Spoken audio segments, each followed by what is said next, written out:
BC, we have wrapped up Mead Stampede 2025. That's our 5th year. That is our 5th year. We started in COVID, which is kind of crazy. It's a little bit nutty. And we started in a little origin story for anyone who doesn't know. We started in the Pig Palace. That was our first venue for judging. It was a house that was an Airbnb. And not only was it the judging site, it was also the living site of our judges. It smelled like a dorm room by the end of that weekend. It was wild, and it was covered in pigs, hence Pig Palace. Not like live pigs, decorations. Yes, decoration. I should be specific. I mean, leave it up to their imagination. It's true. Maybe you can go stay there. Let us know what you think. So we've upgraded since then. This year was hosted for the 2nd year at the White Buffalo Event Center. 3rd year? 3rd year at White Buffalo? I think it's 3rd year. 3rd year at White Buffalo. 2nd year we were in Arcadia. We didn't do Arcadia twice? No, just once. Just once? Okay, I thought it was twice. I think we've been at White Buffalo 3 years, and I think we've done the Jamboree 2 years. Oh, that's what it was. Okay. I'm thinking, I had Jamboree in my head. Anyways, we've been at this very nice event center, hosting and doing all the tasting and doing our Jamboree and stuff now for 3 years.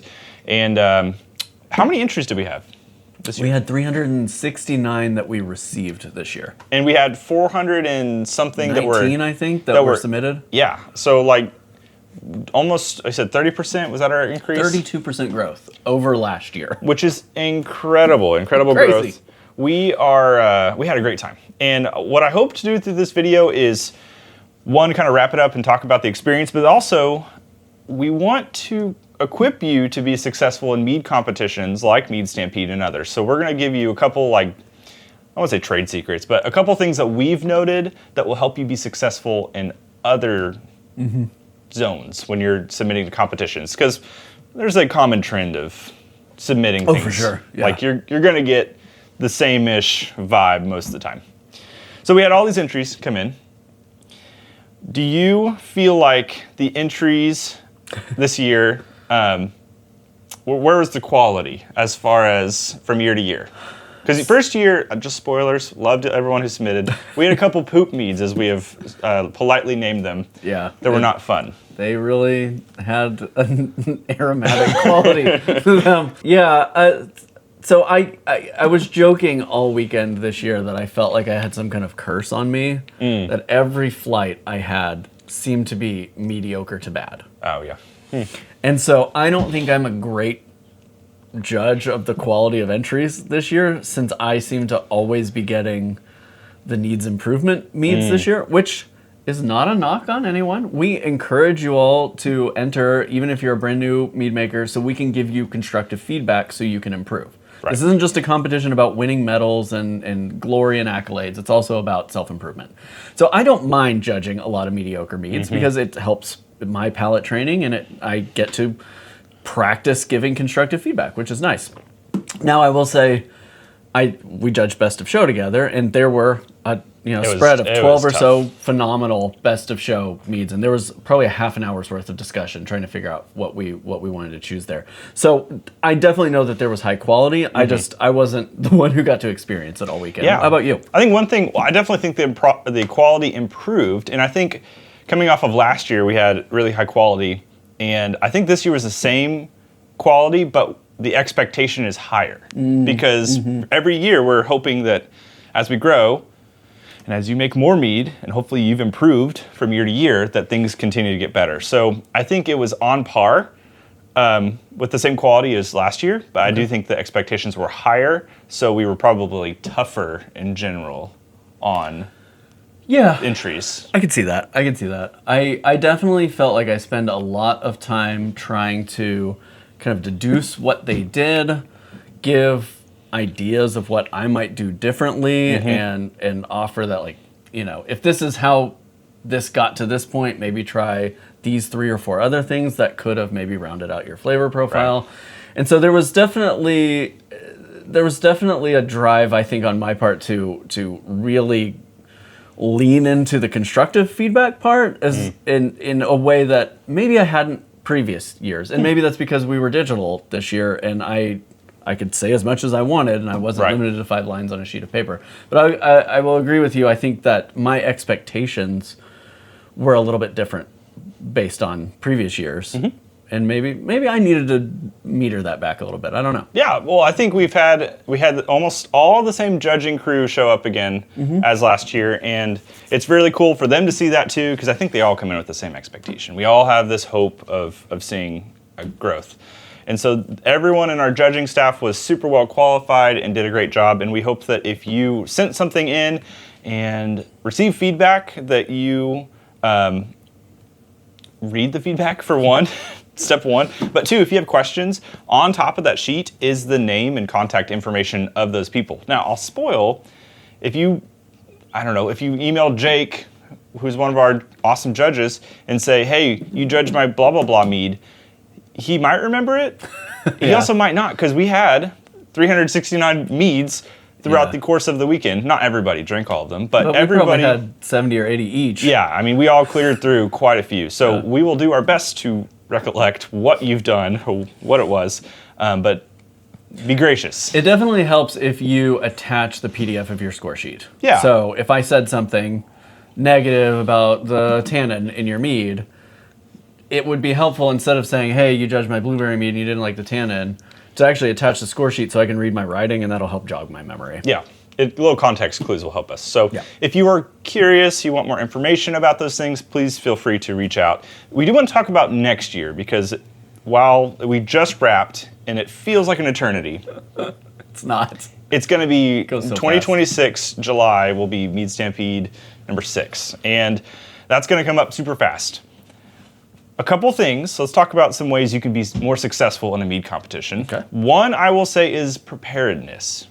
Do not rush your mead. If you've got a great idea for one, don't wait to brew it until the last minute, because a lot of the issues that I saw, that I wrote on my score sheets, were, it's a little bit hot. It's got a little bit of heat to it. I wish that this was just a little older, because it just needs just a little melding. Yeah, there were a lot this year that it felt like they were angular. They were not yet cohesive, and like 3 months, 4 months might have been enough to kind of smooth out those rough edges. Right.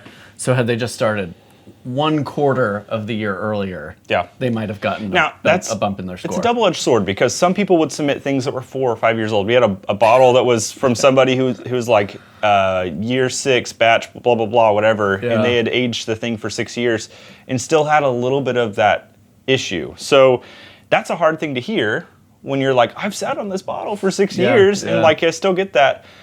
So I'm not saying that that's the fix for anything. You could still have issues, but starting now will give you a head start. Yeah. And even there are some meads you don't need to do that with. If you're making something that's a hydromel, I don't know that you're going to benefit necessarily from starting a year ahead. It won't hurt if you can keep it conditioned right. Yeah. But you can also wait a little longer if you need to do that. Yeah. I guess if I had to give like one point of perspective on how to hack competitions, it would be to look. Now, this doesn't apply to Mead Stampede, but it would be to look at what won previously, because especially if they're using the competition software we use, or Reggie Beer, you can look back at past winners and kind of see what the judges like. Yeah. And for a lot of competitions, you're going to go back 1 year, 2 years, 3 years, and it's going to be a lot of the same stuff winning. Now, the difference, I think, between Mead Stampede and other competitions is we pull in our judges from all over the country. They all have very different flavor profiles that they prefer. And so, and we're not judging first, second, and third on almost anything. Right. You know? Yes. And so by the time those hit the best of show table, largely we haven't tried any of them. I think I had maybe 2 out of I had the like 12 3 or or 4 13. maybe of those, but like a lot of those I hadn't tried. And so I think Mead Stampede is more of a roll of the dice, but if you've got a regional mead making competition and you're like, their medals are so cool, I really want one, I want to win, look back at what other people have won with before and play to the judges a little bit. 100%. And it's just I don't want to say playing the game, but there is a little bit of a game that comes with competitions. And at the end of the day, you are submitting to people who have personal opinions. And that's something you can never get rid of with a competition. You're going to have people who like blueberry, and you're going to have somebody who goes, I don't like blueberry. So when they come across that, you hope that they can set their differences aside. Yeah. It doesn't always happen that way, but it's just something to realize as you enter competitions. Yeah, I think a good example of that this year, I had a saffron mead, and I do not like saffron. And so in judging, I'm having to like take my mental idea of what saffron is and set that on a shelf somewhere so I can judge it of like, hey, this really tastes like saffron, so I guess you nailed it. Yeah. And so, yeah, it can be tough, but I would say that largely this year, the judges I was paired with, we judge in pairs. Largely, we were almost always within 2 or 3 points of each other. And so there wasn't, in previous years, there have been times where I've been 10, 12 points apart, and we're having to say, okay, why is there such a rift here? So I think our judging consistency has really improved. Yeah, too. 100%. And I think that there's a lot of conversation too. Our judges do converse throughout it. If, let's say that there is a wild, somebody gave it a 45 and someone gave it a 30, there's a conversation that's had. Yeah. There's not just a, let's meet in the middle, all right, call it good. It's, well, hey, what did you see that I didn't see? Or what don't you see? Kind of situation. Or where can you come up in points if I can come down a couple of points? So try to meet in the middle of, okay, you're right. I didn't pick up that weird soft tannin note, but you're right. I don't like that. I can knock off one more point, but and they might bring up a point for, I didn't notice this fruity character, but you're right, that really complements it. And so you're kind of working together as judges to refine your feedback also. 100%. So gaming the system is not really something you can do with competitions. I think we want to make that abundantly clear. There's no hack necessarily to just win your way to the top, because there is some difficulties, but you can do a couple things to make it easier. You can have a clean fermentation. That's the start of all good meads. So healthy fermentation with proper nutrition, quality ingredients. I know that that's sometimes harder to get for people, and they're just buying the whatever they can get. But when you have high quality honey, high quality fruit, you're going to have a better product. So starting there, and then I think something most people don't think about is their temperature and fermentation. I think there's a lot. Yeah. There are a lot of faults that can come from improper temperature ranges, and we see that sometimes, and that's what makes mead take longer to age out, is when you are fighting through the fusels that were there. that can be so difficult as a judge, especially if it's a thing you could like, and then like a big clove or Band-Aid phenolic jumps out, and you're like, it's hard to judge this because this off flavor is just like an umbrella over the entire rest of the flavor profile. That can make it hard. Now, I will say, like, if you're submitting just for feedback, if you're not trying to win medals, you're not trying to be best of show at Mead Stampede, one thing you can do to help us is there's an information box that you fill out. A lot of folks will only put the bare minimum information. I put the bare minimum information usually, because I don't want the judges to be looking for something that maybe they don't necessarily need to be looking for. But if you're just trying to get feedback, fill that box for us, because then that helps us know what your process was and what your ingredients were and all that, so we can assess for those things. Now, if you're not just looking for feedback, please don't do that, because there's a lot of information we don't need to know. Yeah, sometimes we did see some people who went overboard. If you list every ingredient that went in, which is not a bad thing, but we can't taste some of those ingredients, you're putting into our mind to look for that thing. And when it's not there are points that start to be lost, because you've declared something that's not present, and we can't give you the points to establish that. So be real critical with your tasting. And what's difficult is you might taste that thing in your brew because you made it yourself. You remember putting that cinnamon stick in, and you're like, I know, I watched myself do it, and you have that idea. But if it's not on the tasting side, don't declare it. You try to avoid that. That's something I did see a couple times. I was like, I'm not getting this thing. And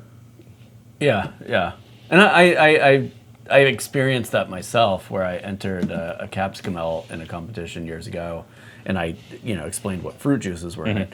It was never supposed to taste like those fruits. The fruits were there to add a little bit of body, a little bit of fruitiness, but I got dinged because they're like, well, I don't taste the blueberry in here. I don't taste this and that. And it's like, well, I guess I shouldn't have told you about them then, because you weren't supposed to taste them. Yeah, there are a few, I had a couple brews that were really good, but I had to take off some points because they had declared something that wasn't present. Whereas if they had left that thing off, it would still have hit the category. It still would have been whatever, fruit and spice, and it would have been higher because I would have seen those things. And that seems odd, but like, just be careful with what you declare. Mm-hmm.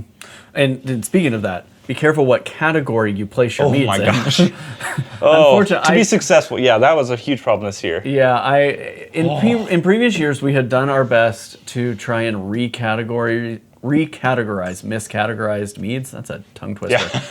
Yeah. This year we didn't do that because we had so many new meads. It's too hard for us to handhold at this point. Yep. And we had sent out multiple emails explaining, here's how you pick your category. And we're actually quietly going to be working on a tool for you all to use to help you better categorize your meads in the future, so we don't have that issue. But I judged dry traditionals, and there were 3 or 4 in there that were like fruited or spiced or hopped or whatever.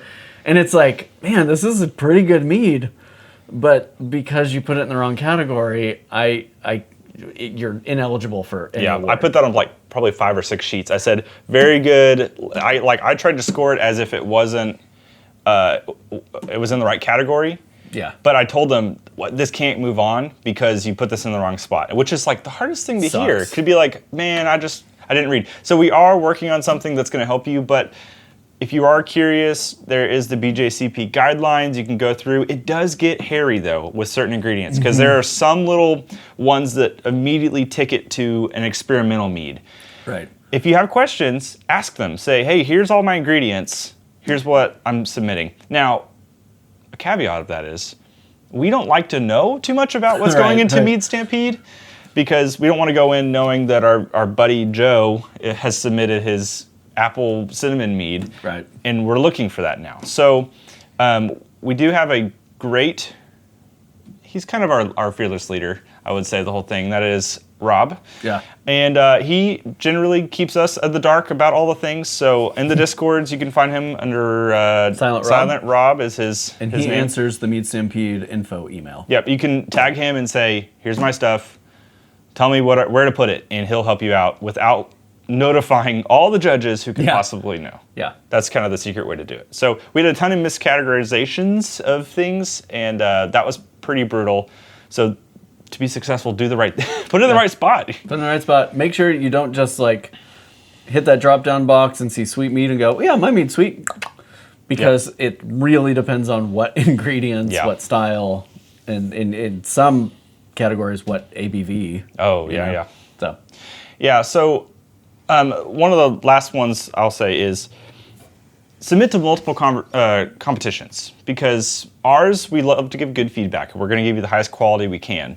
To see the trends in your mead, if you can have a couple competitions worth of data, you can look back and see the parallels. Because I can say from vivid experience, I've submitted the same thing to multiple competitions, and even on like the same weekend, they've been judged. And 2 very different results came out. And, one might have been great positive. One was just gave me a 19, threw it away. And you have to kind of weigh them out and figure out what did they see and what did they see. Right. So if you have like a third opinion there, you can go like, okay, where am I at? Yeah, and you can generally disregard the outliers. If you've got 2 competitions who said it was mediocre but good, and one that said it was utter trash, get rid of that. You don't need that in your life. Go with mediocre. Yeah. Sometimes it's okay to be plain. Right. So there's a bunch of other mead competitions out there. There's also hybrid competitions of beer, mead, cider, and there's a plethora of those. I think your website is still running mead comps. It's still up. Meadcomps.com. Go add all your mead competitions to it. So it's a great way to find out what mead competitions are out there, and I think there are some included on there that are the hybrids. Yeah, you can put any mead competition on there. You so just check hybrid.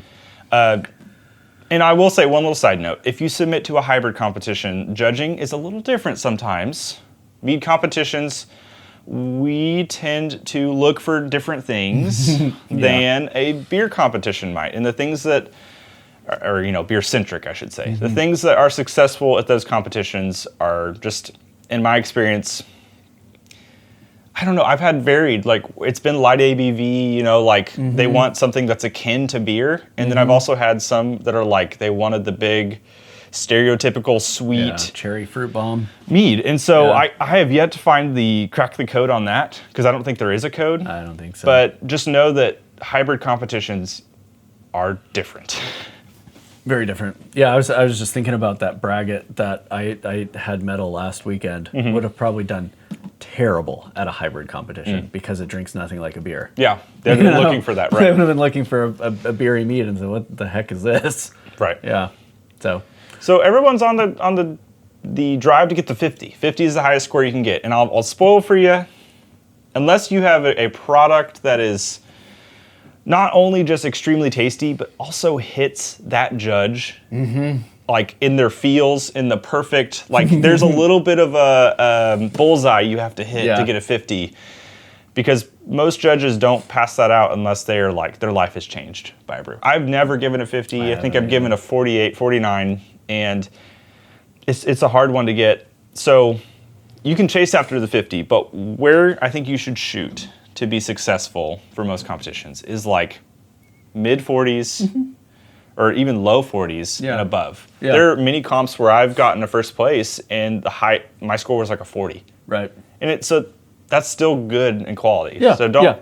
Well, and a lot of judges hold back their points. Too. Oh, yeah. So at one competition it might be a 48, at another it might be a 38. Don't always let the number bum you out. It's not just about the numbers. There is, This competition that was judged last weekend, the everything I was seeing, people were saying, well, this is lower than I normally get. Yeah. And so that competition just scores lower, and so they're probably never going to hand out a 50. Right, yeah. Right. And so you don't want to be too bummed out by the number, but I do think you and I have some like ideas around what makes a 20 versus a 30 versus a 40. Yep. Versus a 49. Yeah. And you can, if you submit to a competition and you know people who have submitted to, reach out and say, hey, what was your, like, it sounds invasive, but it's not. What was your highest score? What was your lowest score? Because you might find that first place, my friend Bill Boyer, fantastic mead maker, every once in a while he sweeps something and he'll cap out at like a 39, 40, like in that competition, and he'll have won multiple first places. And it's just that competition. They just said, our highest is going to be this. Yeah. And like, we do it with our lowest. Our lowest is going to be this. So just keep that in mind. Chase after the dream of the 50, but don't get stuck on scores. Yeah. Focus on your quality mead and balance. Balance. Yeah. We saw a lot of that too. Probably a lot of score sheets you've read between acid, tannin, and sweetness. Those are the three things for mead that we often will quote. Have multiple people taste your brews. Don't just be stuck only tasting your stuff. You're not going to get any better. Don't trust your friends and family. They'll lie to you. They're there to protect your feelings. You have to know that you have to have that family member who's brutal. Yeah. Who's just going to tell you how it is. And that's the hard part. Yeah. You want that uncle who's happy to tell Meemaw that she burnt the chicken. Right. Yeah. So on that note, homebrew club's a great place to share your stuff. Yeah. You have generally people who are going to have lots of experience drinking and trying things, so you can do that. So find a local homebrew club. But Mead Stampede was a fantastic it was a lot of fun this year, and we continue to grow. We're going to grow next year too. We keep saying this. We don't have a cap yet.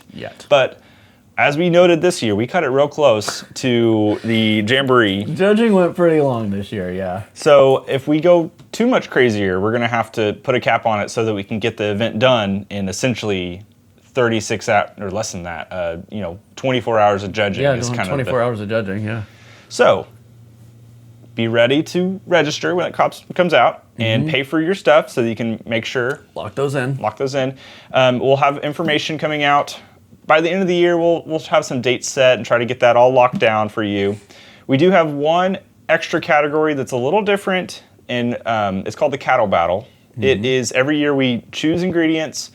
One of us, myself doing the most, or Faywood Mead, will brew the mead with those ingredients, and then it's your job to take the ingredients that were listed and make a mead that tastes closest to ours without any idea of what ours tastes like. It's a lot of fun. It's a little bit of like, close your eyes and throw a dart.